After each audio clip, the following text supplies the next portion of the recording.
일이 사라집니다. 여러분이 평생 해온 그 일, 아침마다 향하던 그곳, 전부 사라집니다. 이것은 경고가 아닙니다. 이미 시작된 현실입니다. 지난달, 일본 아오모리현의 한 폐가에서 낡은 공책이 발견되었습니다. 시모키타 반도 최후의 이타코 무녀, 미우라 지에코의 예언록이었습니다. 공책에 기록된 예언 47개, 그중 34개가 이미 현실이 되었습니다. 적중률 72%, 그리고 남은 예언들, 대부분이 올해를 가리킵니다. 그 중심에 대한민국이 있습니다. 일이 사라지는 날이 온다. 그러나 두려워하지 마라. 한반도의 사람들이 길을 열 것이다. 왜 한국입니까? 무슨 일이 일어납니까? 우리는 무엇을 준비해야 합니까? 지금부터 풀어가겠습니다. 이 공책이 세상에 나온 건 불과 한 달 전입니다. 도쿄대학교 민속학과 야마다 히로시 교수는 지난 12월 아오모리현 해안마을에서 현지 조사를 진행하고 있었습니다. 인구 100명도 채 안 되는 작은 어촌이었습니다.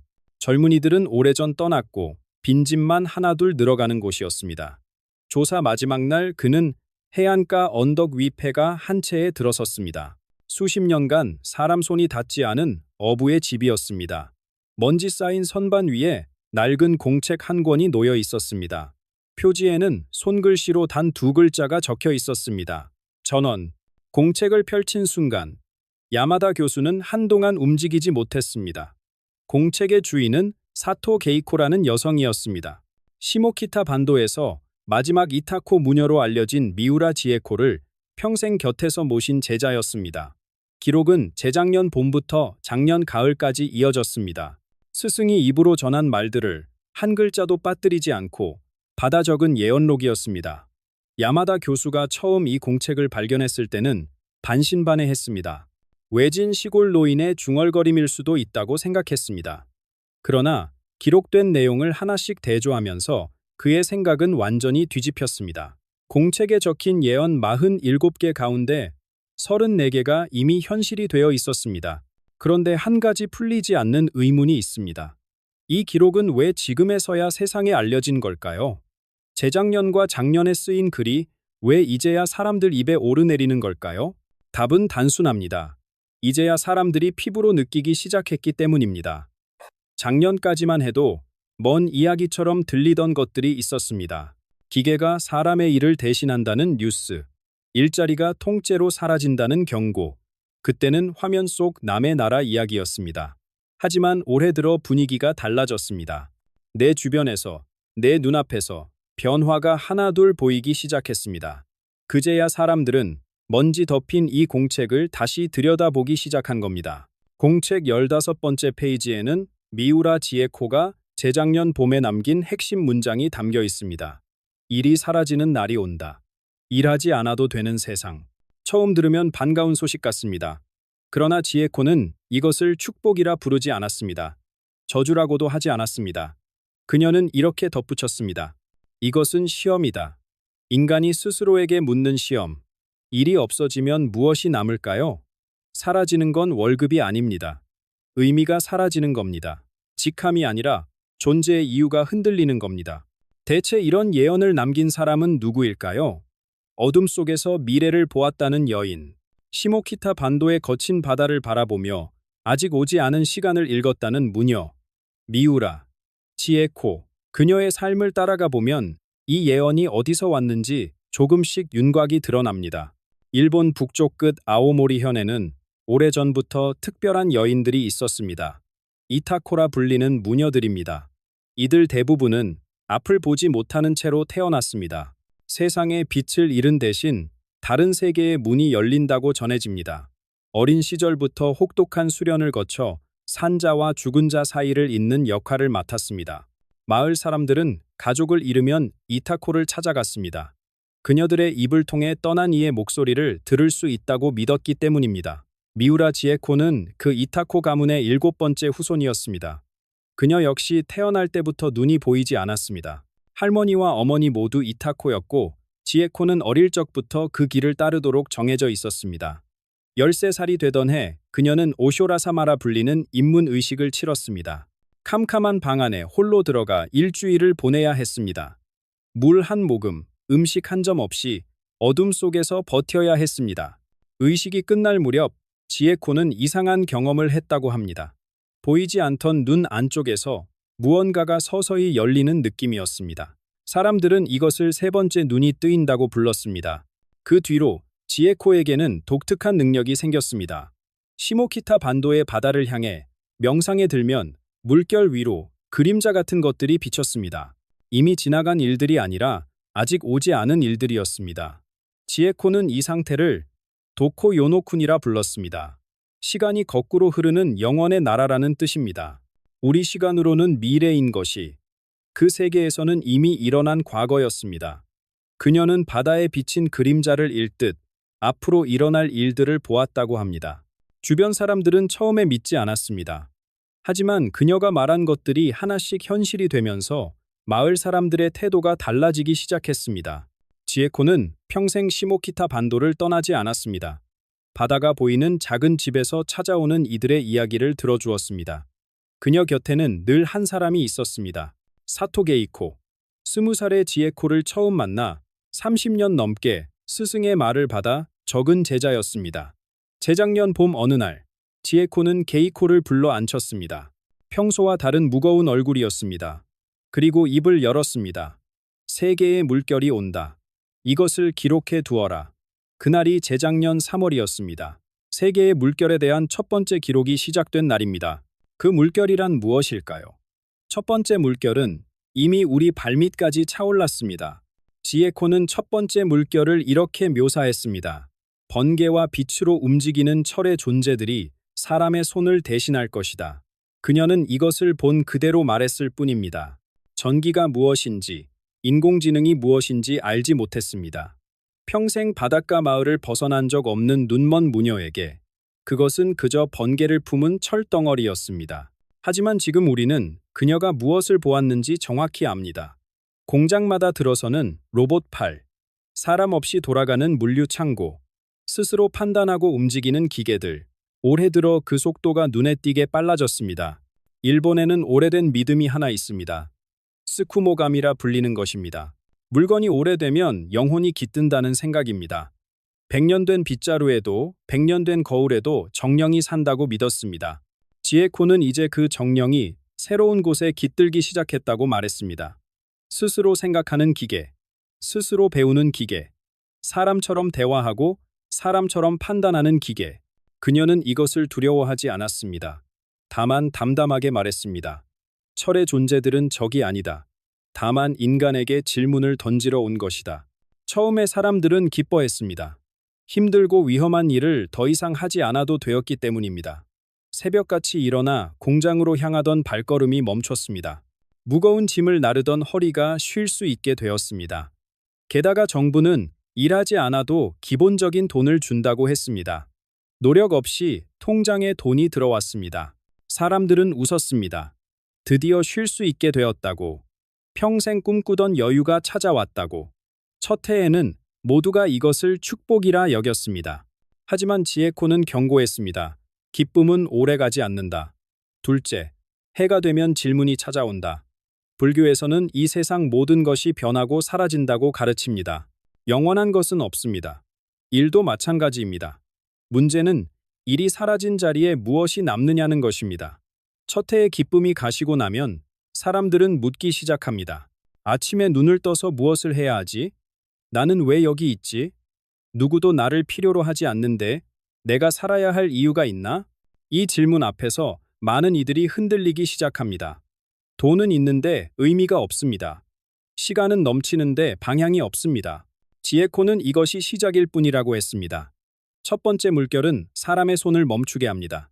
하지만 두 번째 물결은 그보다 더 깊은 곳을 흔듭니다. 머리와 마음, 지식과 자존심, 평생을 바쳐 쌓아 올린 모든 것이 흔들리는 시간이 다가오고 있습니다. 첫 번째 물결이 손을 멈추게 했다면 두 번째 물결은 머리를 겨냥합니다. 지에코는 이렇게 말했습니다. 철의 존재들이 손을 대신한 뒤에는 생각을 대신할 것이다. 공장 노동자만의 이야기가 아닙니다. 의사가 흔들립니다. 수십 년 공부해서 얻은 진단 능력을 기계가 몇 초 만에 해냅니다. 변호사가 흔들립니다. 수천 페이지 판례를 외운 머리보다 기계가 더 빠르고 정확합니다. 화가도 작가도 마찬가지입니다. 기계가 그림을 그리고 글을 씁니다. 사람보다 더 아름답게, 사람보다 더 빠르게. 이것은 단순히 직업을 잃는 문제가 아닙니다. 평생을 바쳤던 것이 하룻밤 사이에 쓸모 없어지는 겁니다. 어릴 때부터 공부하라는 말을 들었습니다. 좋은 대학 가고 좋은 직장 얻으면 인생이 펼쳐진다고 배웠습니다. 부모님 세대도 그렇게 살았고, 우리도 그렇게 살았습니다. 그런데 그 모든 노력이 한순간에 무너집니다. 전문가라는 말이 더 이상 자랑이 아니게 됩니다. 오히려 부끄러운 말이 될 수도 있습니다. 그걸 아직도 사람이 해요? 이 한마디가 사람을 무너뜨립니다. 지에코는 이 시기를 마라의 시험이라 불렀습니다. 불교에서 마라는 수행자를 방해하는 악마입니다. 부처가 깨달음을 얻기 직전 마라가 찾아와 온갖 유혹과 공포로 흔들었다고 합니다. 하지만 지에코의 해석은 달랐습니다. 그녀는 말했습니다. 마라는 밖에서 오지 않는다. 안에서 온다. 진짜 마라는 외부의 적이 아니라 우리 안의 집착입니다. 지위에 대한 집착, 남에게 인정받고 싶은 욕망, 내가 남보다 특별해야 한다는 강박, 이런 것들이 진짜 마라입니다. 두 번째 물결은 그 마라를 정면으로 마주하게 만듭니다. 세상은 어두워집니다. 첫 번째 물결 때는 그래도 희망이 있었습니다. 몸으로 일하는 사람은 힘들었지만 공부한 사람은 괜찮을 거라 생각했습니다. 하지만 두 번째 물결은 그 희망마저 가져갑니다.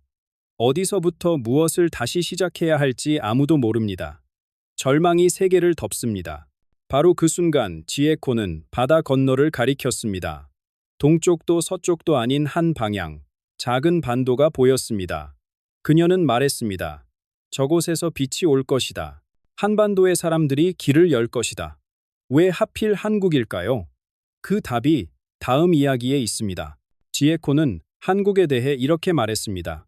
그 땅의 사람들에게는 다른 민족이 갖지 못한 세 가지 힘이 있다. 바다 건너 작은 반도, 강대국 사이에서 수천 년을 버텨온 사람들. 그녀는 바로 그 생존의 역사 속에서 희망을 보았습니다. 첫 번째 힘은 빠름입니다. 한국인의 빨리빨리 정신은 오랫동안 조급함으로 비판받았습니다. 왜 그렇게 서두르느냐고, 천천히 가면 안 되느냐고. 하지만 지에코는 전혀 다르게 해석했습니다. 급변하는 세상에서 빠르게 적응하고, 빠르게 배우고, 빠르게 방향을 바꾸는 능력은 생존의 핵심이 됩니다. 다른 나라 사람들이 변화 앞에서 머뭇거릴 때 한국인은 이미 움직이기 시작합니다. 어제의 방식이 통하지 않으면 오늘 바로 새 방식을 찾습니다. 이 민첩함이야말로 새 시대를 여는 열쇠입니다. 두 번째 힘은 정입니다. 한국인만이 가진 독특한 정서가 있습니다. 논리로 설명되지 않는 따뜻한 연결. 오래 알지 못해도 마음이 통하면 가족처럼 대합니다. 품앗이라는 전통이 있습니다. 내가 힘들 때 이웃이 돕고 이웃이 힘들 때 내가 돕는 방식입니다.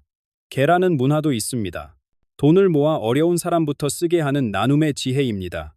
회사가 사라지고 직장이 없어져도 한국인에게는 이 공동체가 남습니다. 밥 한 끼 나누고 술 한 잔 나누며 서로 기대는 문화. 기계가 아무리 발달해도 대신할 수 없는 것이 바로 이것입니다. 세 번째 힘은 한입니다. 한은 단순한 슬픔이 아닙니다. 깊은 아픔을 품고도 그것에 삼켜지지 않는 힘입니다. 오히려 그 아픔을 노래로 바꾸고 춤으로 바꾸고 예술로 승화시킵니다. 한국 역사를 보면 고난의 연속이었습니다. 외침과 분단과 전쟁. 하지만 그때마다 쓰러지지 않았습니다. 눈물을 흘리면서도 다시 일어섰습니다. 아픔을 껴안고도 앞으로 나아갔습니다. 지에코는 이것을 보았습니다. 세계가 절망에 빠질 때 그 절망을 견디고 뚫고 나갈 수 있는 민족, 고통을 희망으로 바꾸는 연금술을 아는 사람들. 지에코는 한국을 인류의 치유 실험실이라 불렀습니다. 새로운 시대에 인간이 어떻게 살아야 하는지, 의미를 잃은 세상에서 어떻게 다시 의미를 찾는지, 한국인이 먼저 그 답을 찾고 세계에 보여줄 것이라 했습니다. 지금 한국에서 일어나는 변화들이 작아 보일 수 있습니다. 하지만 그것은 씨앗입니다. 머지않아 세계가 이 씨앗을 찾아올 것입니다. 그렇다면 이 혼란 끝에 무엇이 기다리고 있을까요? 세 번째 물결이 가져올 세상은 어떤 모습일까요? 가장 어두운 밤이 지나면 새벽이 옵니다. 지에코는 세 번째 물결에서 빛을 보았습니다. 두 번째 물결이 지나간 자리에 새로운 세상이 열린다고 했습니다. 그녀는 말했습니다. 세 번째 물결은 파괴가 아니다. 되돌아감이다. 효율의 시대가 끝납니다. 지난 100년 동안 인류는 더 빠르게, 더 많이, 더 싸게만 외쳤습니다. 시간은 돈이었고 느림은 죄였습니다. 하지만 기계가 모든 것을 더 잘하게 되면 그 경쟁은 의미를 잃습니다. 기계가 빵을 더 빨리 만든다면 사람이 빵을 만들 이유가 뭘까요? 기계가 옷을 더 싸게 짓는다면 사람이 바느질할 이유가 있을까요? 있습니다. 하고 싶으니까요. 즐거우니까요. 그 과정 자체가 좋으니까요. 결과가 아니라 과정이 목적이 되는 시대가 열립니다. 손으로 빚는 도자기를 생각해 보십시오. 공장에서 찍어낸 것보다 못할 수 있습니다. 비뚤어지고 울퉁불퉁할 수 있습니다. 하지만 직접 흙을 만지고 모양을 잡고 불에 구워 완성했을 때 느끼는 기쁨은 어떤 완벽한 제품도 줄 수 없습니다. 정성껏 밥을 짓고 텃밭에서 채소를 가꾸고 손수 뜨개질한 목도리를 선물하는 삶. 예전에는 비효율적이라 외면받던 것들이 삶의 중심이 됩니다. 어울려 노래 부르고 함께 춤추고 이웃과 술잔을 나누는 시간. 이런 것들이 가장 귀한 것이 됩니다. 지에코는 이것을 고쿠라쿠 조도라 불렀습니다. 불교에서 말하는 극락정토입니다. 모든 고통이 사라지고 평화만 남는 세상. 그녀는 이것이 죽은 뒤에 가는 곳이 아니라 이 땅에서 실현된다고 보았습니다. 기술이 모든 물질적 부족을 채워주는 시대. 배고픔도 추위도 없는 시대.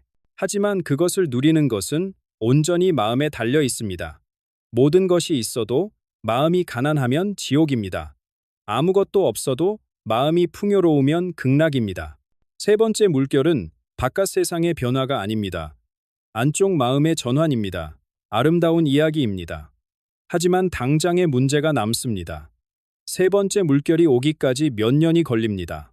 지금 첫 번째 물결이 시작되었고 두 번째 물결이 다가오고 있습니다.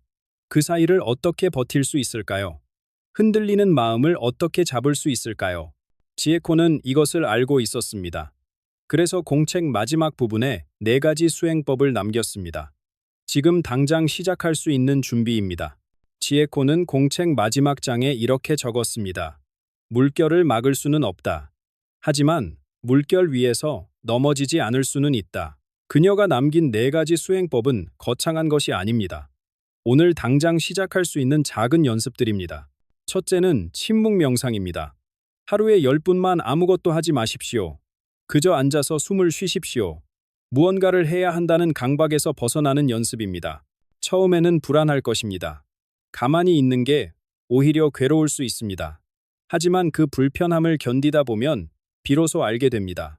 아무것도 하지 않아도 괜찮다는 것을, 존재 자체로 충분하다는 것을.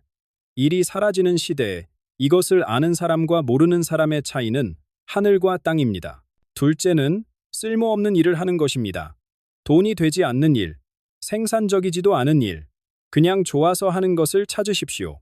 그림을 그리든 노래를 부르든 산책을 하든 상관없습니다. 중요한 건 결과가 아니라 그 순간의 기쁨입니다. 평생 효율만 따지며 살아왔다면 이것이 가장 어려운 수행일 수 있습니다. 하지만 세 번째 물결이 오면 이것이 삶의 중심이 됩니다. 셋째는 감사일기입니다. 매일 밤 잠들기 전에 오늘 감사한 일 3가지를 적으십시오. 대단한 것이 아니어도 됩니다. 햇살이 따뜻했다. 밥이 맛있었다. 이 정도면 충분합니다. 잃은 것에 집중하면 세상이 어둡게 보입니다. 가진 것에 집중하면 같은 세상이 밝게 보입니다. 바깥이 흔들릴수록 안쪽을 단단하게 만드는 훈련입니다. 넷째는 깊은 대화입니다. 날씨 이야기나 안부 인사로 끝나는 대화 말고 진짜 마음을 나누는 대화를 하십시오. 요즘 무엇이 두려우신가요? 무엇이 그리우신가요? 그리우신가요? 어떤 꿈을 꾸고 계신가요? 이런 질문을 주고받아 보십시오. 어색할 수 있습니다. 하지만 한 번만 해보면 압니다. 이것이 진짜 연결이라는 것을. 기계가 대체할 수 없는 것이 바로 이것입니다. 지에코는 마지막으로 이렇게 말했습니다. 일이 죽어야 인간이 산다. 이 말이 처음에는 무섭게 들릴 수 있습니다. 하지만 곰곰이 생각해보면 희망의 말입니다. 우리는 너무 오래 일로 자신을 정의해 왔습니다. 무슨 일을 하느냐가, 곧 내가 누구인지를 결정했습니다. 그 틀이 깨지는 것입니다. 이제 일이 아니라 존재로 살아갈 수 있습니다. 무엇을 하느냐가 아니라 어떻게 있느냐가 중요해집니다. 오늘 이야기는 누군가를 두렵게 하려는 것이 아닙니다. 예언이라는 렌즈를 통해 다가오는 변화를 함께 살펴보고 마음의 준비를 나누고자 한 것입니다. 미래는 아무도 확신할 수 없습니다. 하지만 생각하고 준비하는 사람과 그렇지 않은 사람의 내일은 분명 다를 것입니다. 오늘 영상이 마음에 닿으셨다면 주변 분들께 나눠주십시오. 댓글로 여러분의 생각을 들려주시면 함께 이야기 나누겠습니다.